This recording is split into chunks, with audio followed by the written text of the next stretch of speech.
Good afternoon, Carthief Nation. Sorry, good morning, Carthief Nation.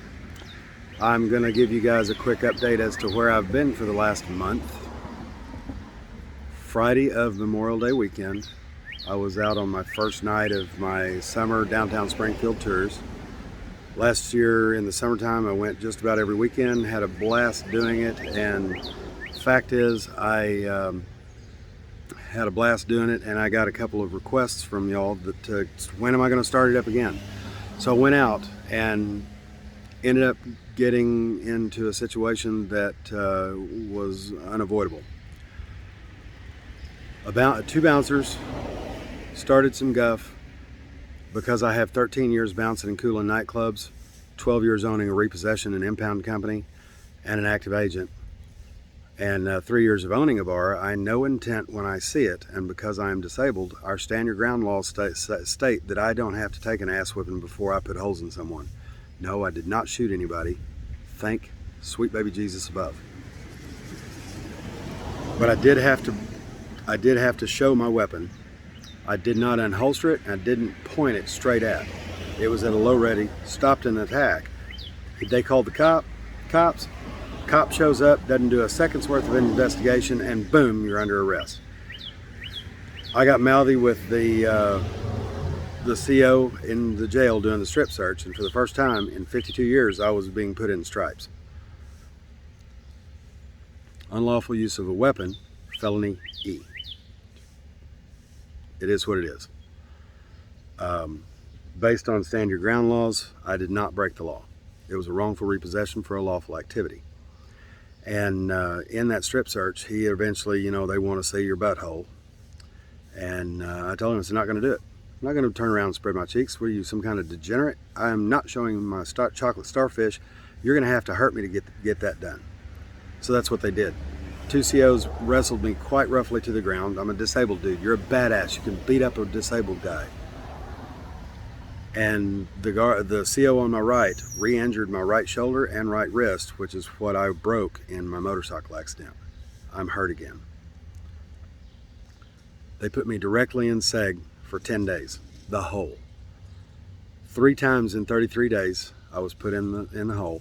The second time was for a fruit and cereal bar that I got out of the vending machine at the out of season, so to speak. 4 days for that. I didn't know jail slang, the vendo, but she goes to yelling, mendo. I have no idea what you said. It echoes horribly. I have a brain injury and my ears were bad anyway. Guns without hearing protection, motorcycle with half helmet or just a skid lid or no helmet, or bad for your ears. 25 years of concert security at stage side and 13 years in the bar, 16 years in the bar business. My ears were crap beforehand, but the brain injury makes it to where if there's too much noise or it's echoing like that, it's just garbled. I don't hear anything. And 4 days in the hole. I don't understand slang. I've not ever been in jail like this. How could you expect me to understand that? Even that arbitrary rule that during lockdown, there wasn't lockdown, there was 15 people still eating.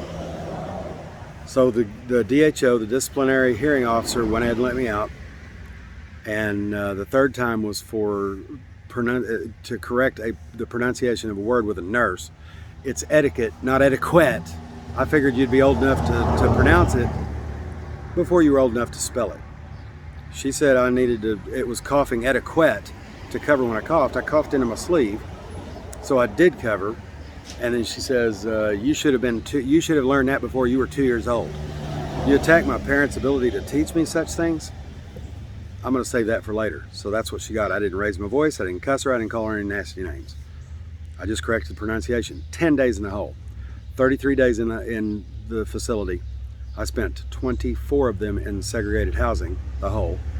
19 of which were in solitary confinement. The only way that I kept my sanity and didn't go off the plot and so on and so forth was by writing. I wrote a lot of notes concerning battle plans for the legal issues.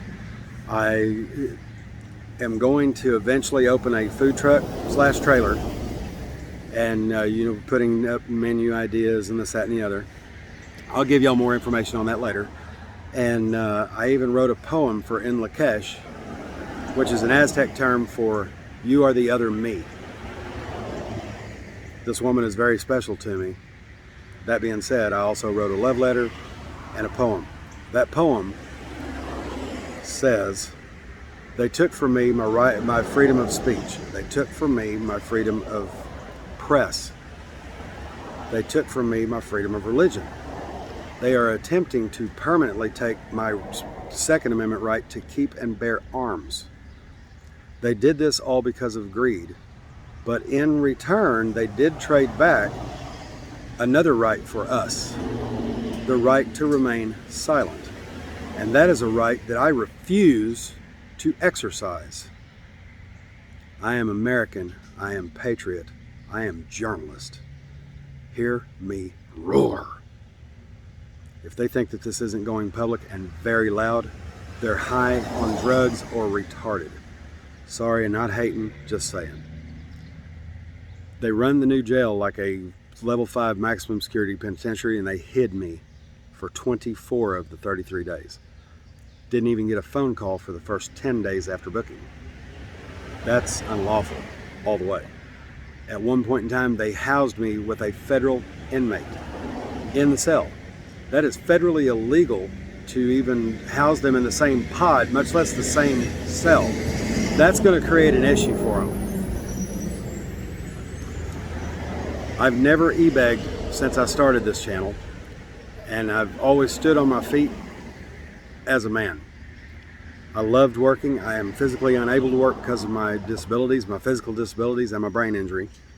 So that being said, I'm going to put my Cash App on here. I'm looking at about 50, even at a long-term client, poor white dude, buddy rate with my attorney. I've had him for about 7 years now.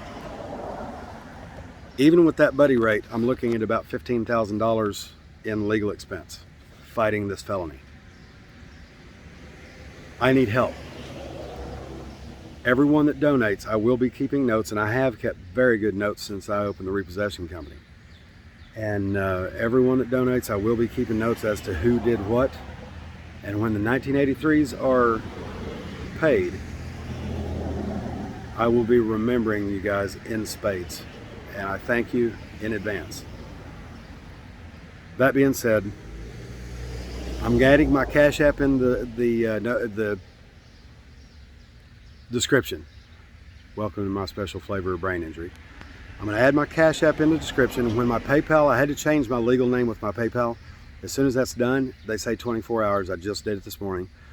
I will be adding that to the description. I need you all to share this far and wide. Some of y'all I know will share it. Josh over at Accountability for All and the AFA crew, Banana, all of my AFA whamly first. Love you guys.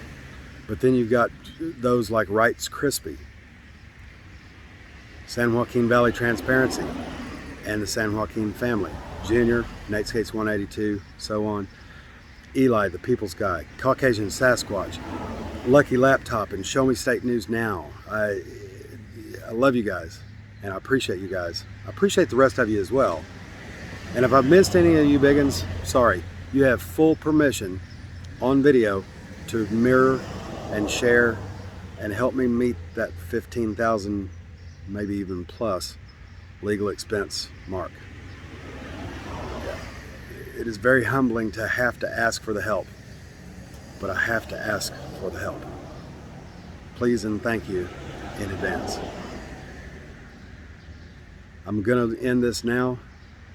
I don't know what else to say. Oh, I do know what else to say. These guys are looking at First, Second, Fourth, and 14th Amendment violations, as well as U.S. Code violations. Title 18 U.S.C. 241, conspiracy to deprive of rights. Title 18 U.S.C. 242, deprivation of rights under color of law. They violated the Nuremberg codes. Look those up. It's concerning medical issues. Title 42 U.S.C. 14141, deprivation of rights by way of coercion and intimidation. And then the 42 U.S.C. 1983s, that's the civil process of suing them personally. I don't want the taxpayers to have to pay that bill for their willful ignorance and absolutely willful violation of said legalities. I'm going to get out of y'all's hair. Much love, honor, and respect. Bye, motherfuckers. Love you guys.